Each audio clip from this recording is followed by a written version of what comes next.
morning, Yuri. Morning. It's a beautiful morning, but even as we stand here, the air is out of balance. And our world may already be dying.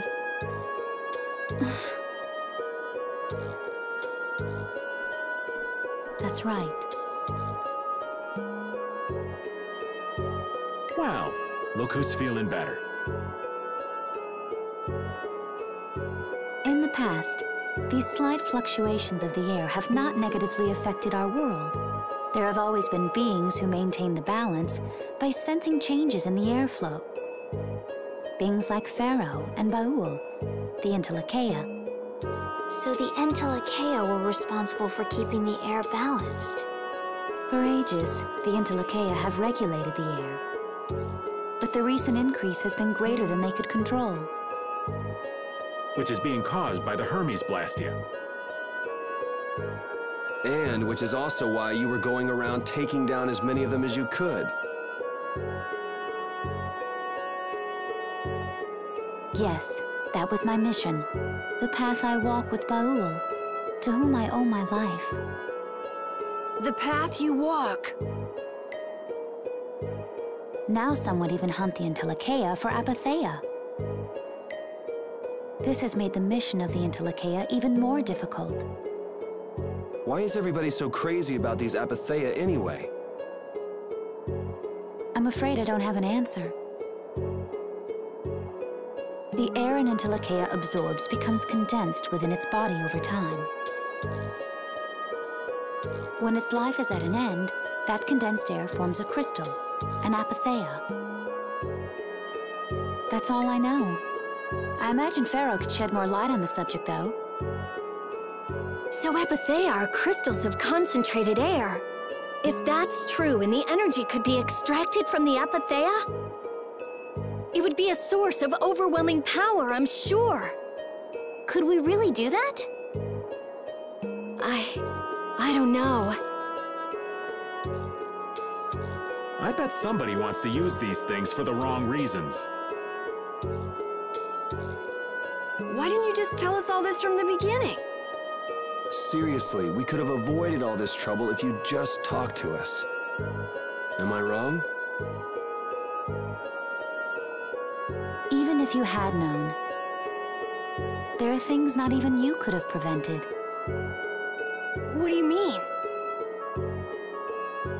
I showed up at Heliord because Baul had sensed a disturbance in the air. Where there was a disturbance, there was sure to be a Hermes Blastia. But what I found there was not a Blastia, it was a person. That had never happened before. So it wasn't like you were looking for Estelle in particular back at Heliord.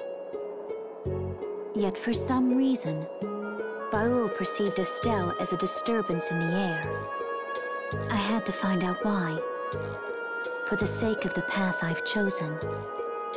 It was at that time that Pharaoh first appeared. He seemed to have some idea who Estelle was.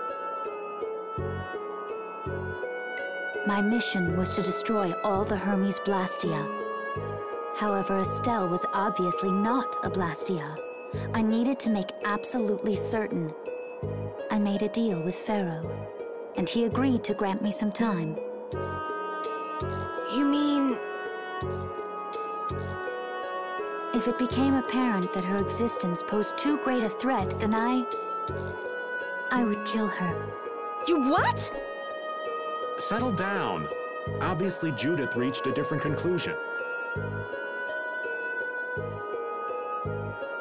All right, I get it. Belius said you possess a heart of compassion. If you can communicate that to Pharaoh somehow, you may learn what you should do. Hey, there's no real reason for you to fight Pharaoh anymore, right? I mean, we know the Hermes Blastia are what's causing the problem and everything. If we just make sure the apatheia don't fall into the wrong hands... I still want to meet Pharaoh. I want to hear what he has to tell me. But... Please try to understand. I have to know more about myself and take responsibility for who I am. All right. Sorry, Yuri. I don't think we can decide what to do about Judith right away. I promise not to leave again until things have been settled, as you said. I need to accept that responsibility myself. Let's go and find Pharaoh. We'll finally be getting around to one of the first things we set out to do. We can work out the rest once this is finished. There is a rocky crag in the center of the sands of Kogor. That is where Pharaoh lives. Baul can take us there. Okay, let's go. This meeting's been a long time coming. I can communicate with Baul, but there are still a few things you should know. Like what? Baul can only land on the ground in wide, open spaces, so you won't be able to dismount on steep mountain ranges or in narrow canyons. Can't he land on water? Water's no good either. Really? He looks like he'd be a good swimmer. Yeah, he'd sink like a rock. Huh, who knew? But that's why we have a ship, right? Right. If you'd like to get down onto the ocean, let me know. Baul will set our ship down there for us. Okay, but what should we do when we want to fly again?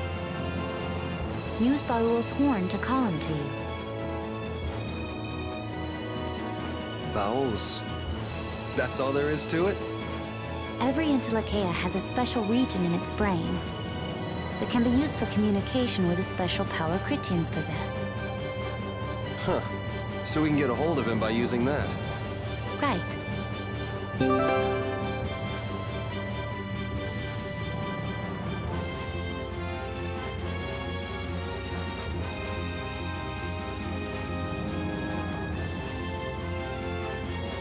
Judith, you're familiar with Pharaoh, aren't you?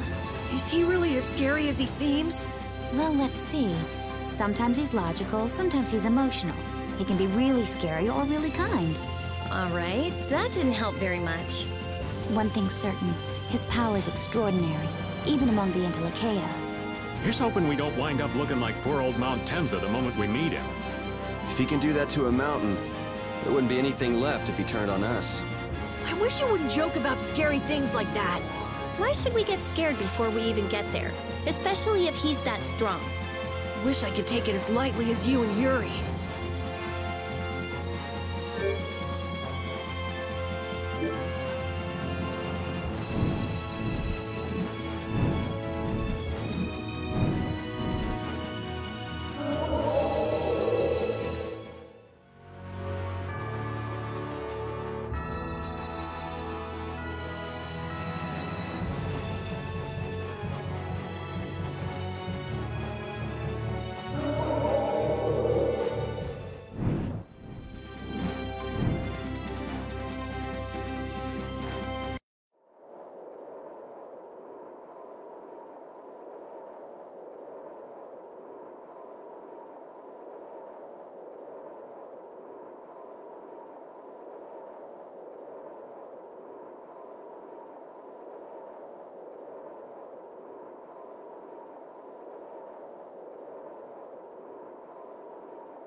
I never imagined you'd be able to speak with the Entelekea. Well, I use a Critian technique to do it. Wait, do I detect a little jealousy? Maybe. Right, Rapide? Yuri, you want to talk to Rapide? I think the two of you understand each other well enough already. I got him pretty well figured out, but I don't know if he understands me. I think he feels the same way.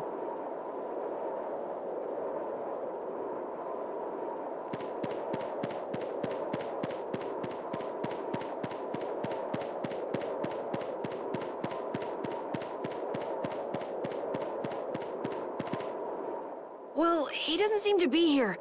Maybe he's off somewhere taking a nap. Pharaoh, you are here, aren't you?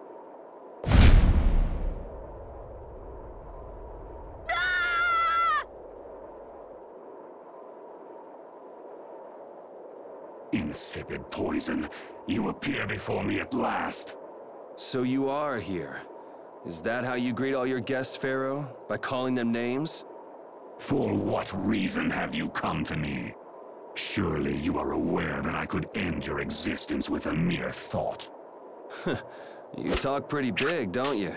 Well, if you really want to fight, I'd hate to disappoint you. Yuri, no! Everyone, please wait! Estelle! Pharaoh, please hear what I have to say. Does death hold no fear for you, little one? For you gaze now into the mouth of death itself. I am afraid, but I'm even more afraid of dying without knowing who I really am. Belius told me I needed to meet you to learn about my destiny. I have to know just what that destiny is. I understand that I am a threat to the Entelekea, but you said that I am a poison to this world. What is this power I have? Just who is the child of the full moon? If it is true that my existence cannot be tolerated, then it's okay if I have to die. But I at least deserve to know why it is I have to die. Please tell me, I beg of you. There was a time when this was a verdant land, sheltered by the blessing of an air crene. So there was an air crene here. But what happened? Why did it change? What you see are the results of too much air and its aftermath. As to why the air ran rampant, the answer lies with the poison brought by the child of the full moon. Huh? The power of the child of the full moon stimulates the air crene more than any blastia. Huh? Blastia convert air into energy by way of a formula. So if Estelle can use her healing arts without the aid of any blastia, she must possess a formula in her very being that lets her convert air into energy. Judith was searching for blastia that used a particular kind of formula. So, this special formula Estelle has must also consume massive amounts of air, which causes the air crene to become more active and pump out more air than they should. I had hoped my hypothesis would have been wrong. Then It is as she has said. With each use of her power, the child of the full moon uses far more air than the blastia. In so doing, the imbalance of air in this world is furthered. For the planet, such an existence can only be called a poison.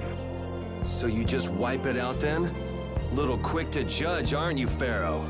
This problem concerns the entire planet, and she is its cause. To do nothing would be unparalleled folly. If the problem's with Estelle, then it's for us to solve. You have no place in our affairs. The gravity of this situation is beyond your grasp. You don't honestly think that everything's gonna be all sunshine and rainbows if Estelle dies, do you? It would at least eliminate one problem. Pharaoh, at Heliord I stopped myself. And again at Dawngrest I stopped you. What I thought was a Blastia turned out to be a human. Before I realized it, I had lost my way. I never thought this child could be as great a danger as you had said. And due to your confusion, I granted you the time necessary to see things as they are. As a result, my sister Belius is now lost to me.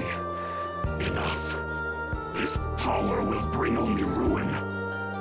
Not sure I understand all this, but if her power's the problem, why can't she just not use it? There can be no guarantee she will not try to use the power. That's true. She does have trouble turning a blind eye to things happening around her. Someday she will surely use her power to help someone. However, as long as she keeps that spirit of compassion, she cannot only be seen as harmful. She is not like a Blastia. I know that you can feel the difference. Compassion alone will not save this world. Listen, Pharaoh, I get that you've thought all this through with everybody's best interest in mind, but why doesn't that world have a place for Estelle? It is sometimes necessary to remove a part to save the whole. I don't buy that for a second. What makes you so high and mighty that you're the one to decide who gets cut and who doesn't? We have endured the anxiety of existence for far greater a span than you can conceive. Such words mean nothing from those who call this world home for but a fleeting moment. Pharaoh, please listen. The important thing is finding a way to stop the excessive air, correct? We still have time left to search for such a thing. Judith. And if the effects of Estelle's power reach their absolute limit, I will kill her as promised. You should have no complaint with this. Hey, Judith, are you serious? I'm sure brave Vesperia will come up with something before that happens, right? What? Yeah, of course we will. Well, score one for Judith. So that settles it. If we humans are to blame for Estelle's problem in bringing on the apocalypse, then it's up to us to make things right. If we give it all we've got and still blow it, then you can slow roast us on a grill for all I care. You have changed. If you were still as before. Have I? That is nice to hear. Very well. Be ever mindful, though, that time is fleeting. Wait! If the formulas are causing the excessive air, then there must have been times when this happened in the past. I mean, the Blastia were a product of an ancient civilization. There exist those who have inherited the sins of the past. If any yet can speak of what occurred in the days of old, it is they.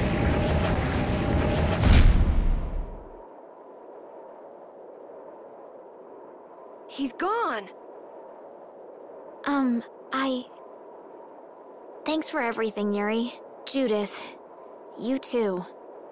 No problem. But hey. What? It's okay if I have to die? What the hell was that? I'm sorry. I don't want to hear that again. I'm sorry.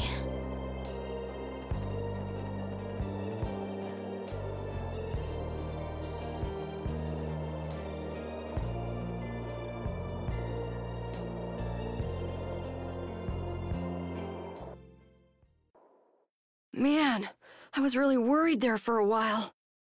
We were pretty lucky that bruiser was in a mood for conversation. Poor Raven's heart can't handle that sort of stuff anymore. If he really wanted to kill Estelle, he'd have attacked us immediately. And that's what I can't figure out. I imagine Pharaoh was conflicted as well. He hid himself from us in the desert to see just what we were made of. Huh. Maybe he wasn't as bad as we thought after all. You might be right. I get the feeling he'd do whatever's necessary when push comes to shove. That sounds like you. Maybe. But what are we gonna do, Yuri? You heard what he said. We're going to fix the problems the air's causing, and that's all. That's easier said than done. We're pretty much at square one, you know. There's no doubt that the formulas are related somehow to the air getting used up. We need to find out about the ancient Blastia, and if they went berserk or not. If we had that kind of information, it might give us a clue. Ask those who have inherited the sins of the past about the days of old. Or at least that's what Pharaoh said. The Critia were the ones to invent the Blastia. In other words, we need to ask a Critian who is still familiar with the old stories. Yeah, the Critia are often credited as the inventors of the Blastia. There isn't much left of the Critian city of Timza, though. Things might be different if we had somewhere else to look. The hidden city of Miorzo. It is far older than Temza, and the birthplace of the Kritya. The first Blastia also originated there. Really? Well, what do you know? You wouldn't happen to know where this Myorzo might be, would you, darling? I've heard that name somewhere. There was a Critian in Ospio. I'm sure they mentioned something about it. Do you think that person might still be there? Well, there's no harm in checking it out. Judith, are you coming with us? I should. We still have the issue of the guild to straighten out. So, to Ospio then.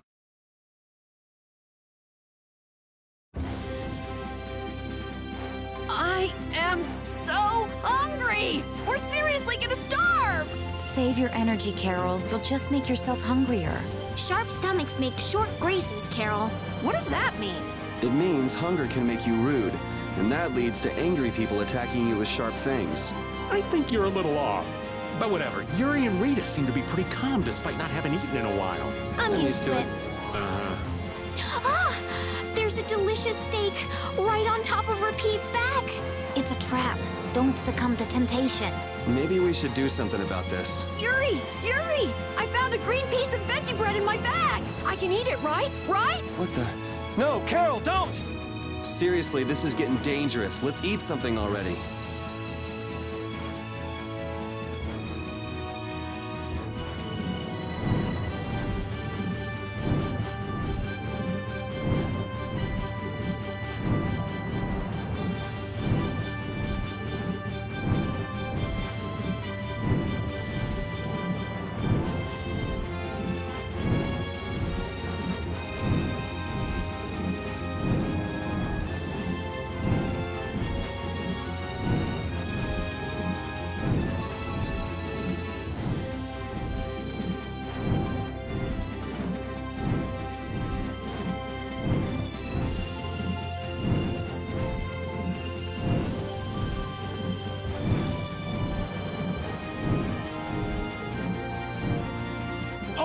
My heart. Whoa, are you okay, old man? It's just the sound of money gets this old heart racing. Stop that jingling, would you, Carol? Huh? All right, whatever. I can't believe how much gold we have! I bet it would feel great to spend all this gold at once. No way! We still need to save lots more! Ah, sounds like you've got plans for the future, kid. Saving for a hideout for brave Vesperia? No, I wasn't thinking of that. It's just that saving lots of money feels good, you know? You know what they call that, kid? Penny pinching. That's what. There's no use hoarding your money for later. You gotta spend it all at once. Go wild. No, that's even worse. You kids have got no sense of moderation. All right, old man, then what do you think we should do with it? Just invest it in Old Raven. My secret guild knowledge will give you back 100 times as much. Pass.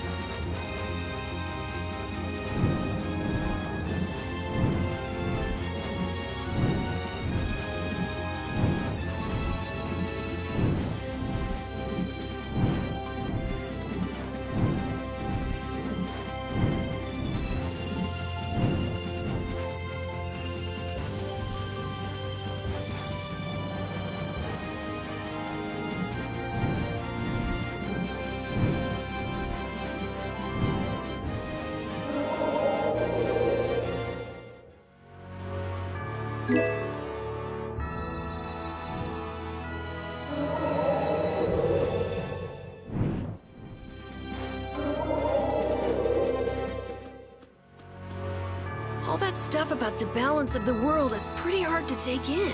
Yeah, I hadn't even been outside the capital until just a while ago myself. And now we're here talking about the fate of the world. You never know what life will bring you. But isn't that what makes it interesting? I don't think we can afford to be that relaxed anymore. Estelle doesn't have much time left. What's the harm? It's not as if acting all serious is gonna solve anything. Besides, Estelle will notice if we look all worried. Well, maybe so, but We won't forget what Pharaoh said. Relax. I know, it's just... Estelle's got it the worst.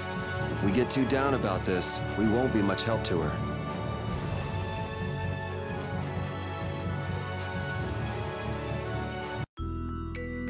It's been another long day. Let's save the manhunt for tomorrow. I second that. How long's it been since I've slept in a proper bed? Well, I suppose we can all stay at my place. Wait, there's something I want to take care of first. You mean me? Carol, This is a guild thing. Best for us not to get involved. I've thought about it a lot. What we should do, like, as a guild. And I realized, we have to figure out a few things if we're gonna keep this guild going. It sounds like you've decided what we should do. Well, we said it before. The most important thing is obeying the guild's laws. Those who break the laws suffer strict punishment, even if they're friends or family. They say that's the source of a guild's pride. Yes. So what I'm thinking is, we all have to receive punishment. What do you mean? I didn't know that Judith was fighting for our planet all on her own. But even though I didn't know, I still failed to help a fellow guild member.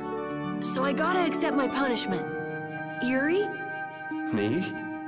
Maybe you were trying to follow your own path, but you still kept things hidden from us. There's no way that can be for the good of the guild. Well...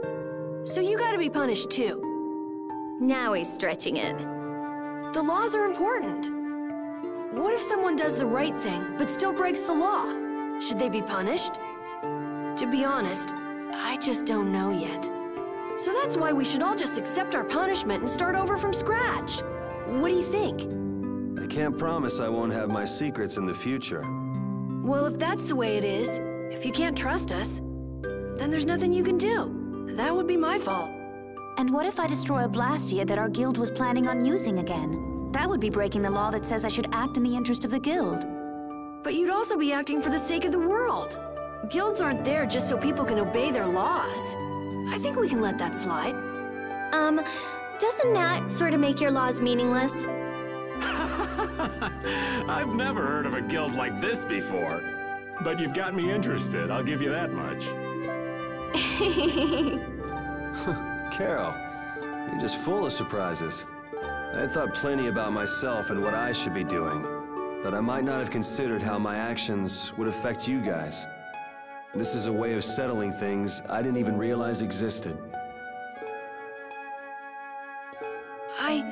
I just wanted to keep traveling with all of you. I just wanted each of our own paths to be the same as brave Vesperia's. Sounds all right with me. You heard the man, Judy. I guess that's where we stand. You really are some of the oddest people I've ever met. But I suppose I can manage to put up with you. All right then, one more time. Brave Vesperia, fall out!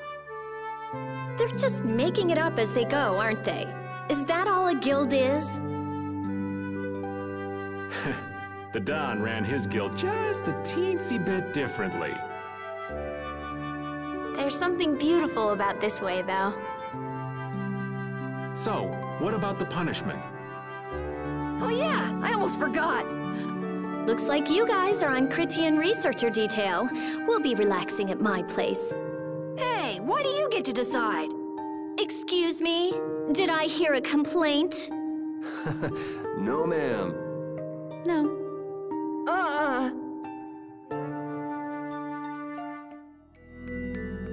Carol, were you thinking by yourself this whole time about what to do with Judy?